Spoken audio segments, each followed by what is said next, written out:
Welcome students.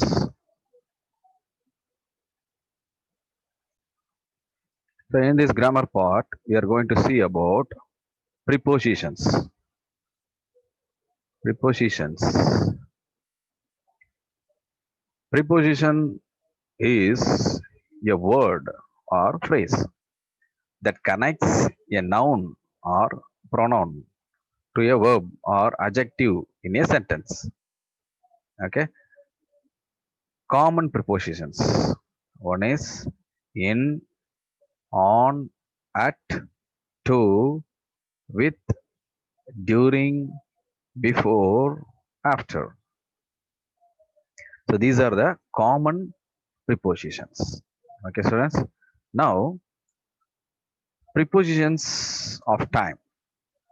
Time prepositions include at, on, in, before, and after. Okay, these are called time prepositions. Time mention பண்ற நேரத்தில் நீங்க இந்த மாதிரி use பண்ணலாம். சரியா? அது முன்னாடி பார்த்தது நாம காமனா நம்ம யூஸ் பண்ணும்போது அந்த ப்ரிப்போஷன்ஸ் இதை யூஸ் பண்ணலாம். ஓகேங்க, right. They are used to help indicate when something happens or will happen. So இதெல்லாம் வந்துட்டு ஏதாவது நிகழும் போது, நிகழ்ந்த பிறகு, நிகழ இருக்கும்போது இப்பெல்லாம் வந்துட்டு இந்த ப்ரிப்போசிஷன்ஸ் யூஸ் பண்ணலாம். சரியா? Now see the examples. Prepositions of time examples. So timeல எப்படி நம்ம யூஸ் பண்ணலாம் prepositions in the following sentence or in the bold for easy identification. So உங்களுக்கு போல்டில் இருக்கிறது எல்லாமே prepositions அப்படின்னு சொல்றாங்க. Okay. I was born on July 4, 1982. So இங்கே என்ன preposition? On is the preposition. ஆனுங்கிறது அந்த சமயத்தில் ஜூலை 4ஆம் தேதி, ஜூலை 4ஆம் தேதி 1982 நான் பிறந்தேன், அன்று பிறந்தேன் என்பதை சொல்றதுக்கு ஆன் யூஸ் பண்ண போறோம். ஓகே, இங்க ஆன் யூஸ் பண்ணிருக்காங்க. Next one, I was born in 1982. I was born in 1982. இன்னு பொருள். அப்ப 1982 பிறந்தேன். அப்ப இன் பண்ணும். Next one, I was born at exactly 2 AM. அப்ப டைம் கரெக்டா 2 மணிக்கு காலையில பிறந்தேன். ஏஎம்னா காலையில. So anti meridian, post meridian இருக்கு, ஏஎம் பிஎம். சரியா? அப்போ ஏஎம்ங்கிறது ஆன்டி மெரிடியன்.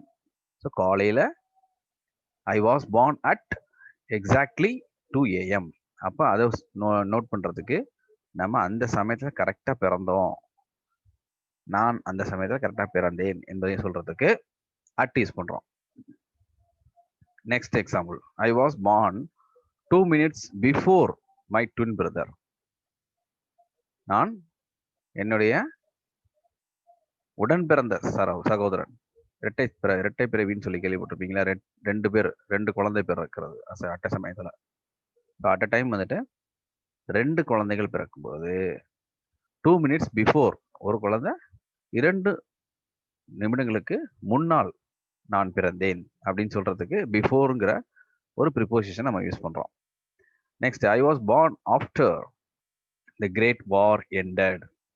ஆஃப்டர்ங்கிற அந்த கிரேட் வாருக்கு அப்புறம் நான் பிறந்தேன். அப்ப பிறகு அப்படின்னு சொல்லும்போது ஆஃப்டர் யூஸ் பண்றோம். Next, I was met John in 1987.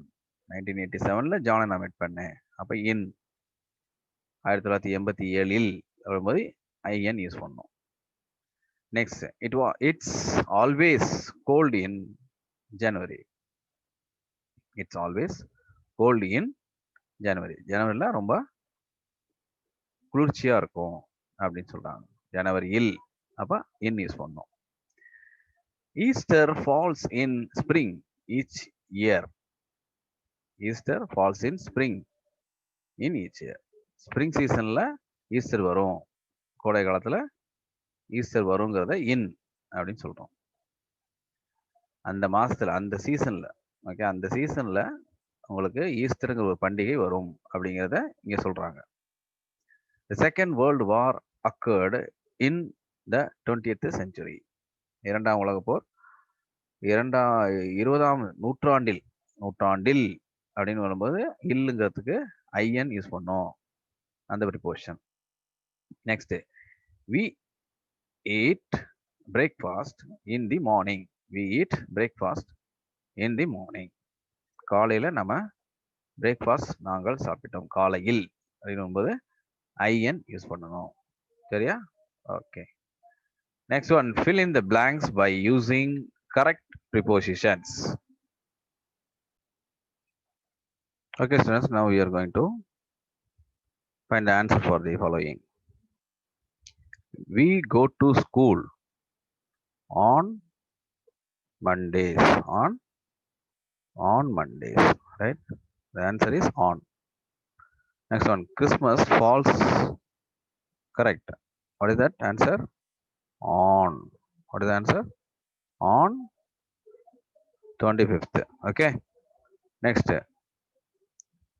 buy me a present dash my birthday. Buy me a present dash my birthday. For my birthday. For my birthday. The answer is for. Very good. Next one, families often argue dash Christmas time. Families often argue. குடும்பத்துல அடிக்கடி argue பேசிக்கொள்வார்கள். எந்த சமயத்துல, எப்பொழுது?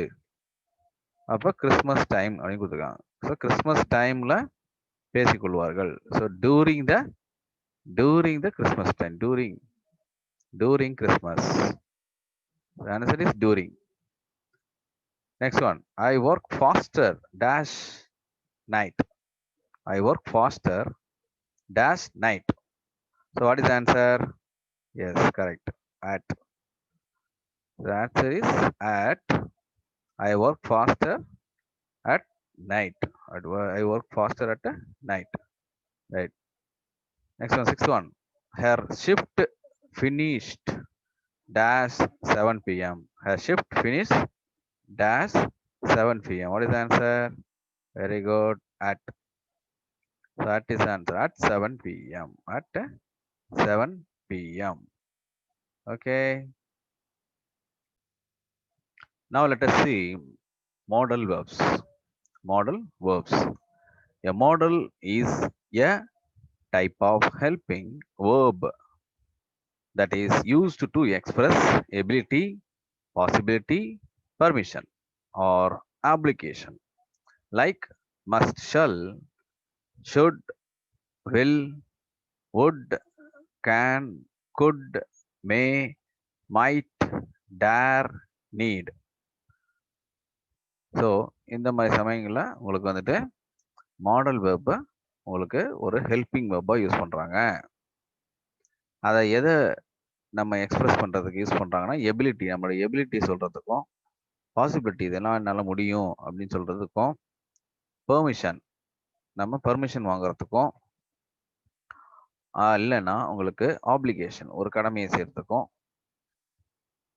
வேண்டுங்கிற சமயத்தில் இந்த model verbs உங்களுக்கு use பண்ணுறோம். அதில் என்னென்ன மாடல் வெர்ப்ஸ் இருக்கு? Shall, should, will, would, can, could, may, might, dare, and finally need. Modal phrases are semi-modals, are used to express the same things as modals, but are a combination of helping verbs and a preposition ought to or used to. Modal phrases அப்படின்னு சொல்லுவோம், இல்லைன்னா வந்துட்டு semi models அப்படின்னு சொல்றோம். இது எங்க use பண்றோம் அப்படின்னு கேட்டீங்கன்னா, இதே தான் மாடல்ஸ்ல வர மாதிரியே தான் யூஸ் பண்ண போறோம். ஆனா இது வந்துட்டு காம்பினேஷன் ஆஃப் ஹெல்பிங் வேர்ப்ஸோட என்ன சேர்ந்து வருது உங்களுக்கு? Preposition ought to, used to ஓட சேர்ந்து வரும்பொழுது இதை ஒர்க் பண்ணலாம், நம்ம இதை யூஸ் பண்ணலாம். ஹவு டு யூஸ், எப்படி நம்ம யூஸ் பண்றது? Circle the modal verbs in the list given in the box. இதில் கொடுத்துருக்க என்னென்னலாம் வந்துட்டு உங்களுக்கு மாடல் வெப்ஸு அப்படிங்கிறத நம்ம இப்போ சர்க்கிள் பண்ணி நம்ம பார்க்க போகிறோம்.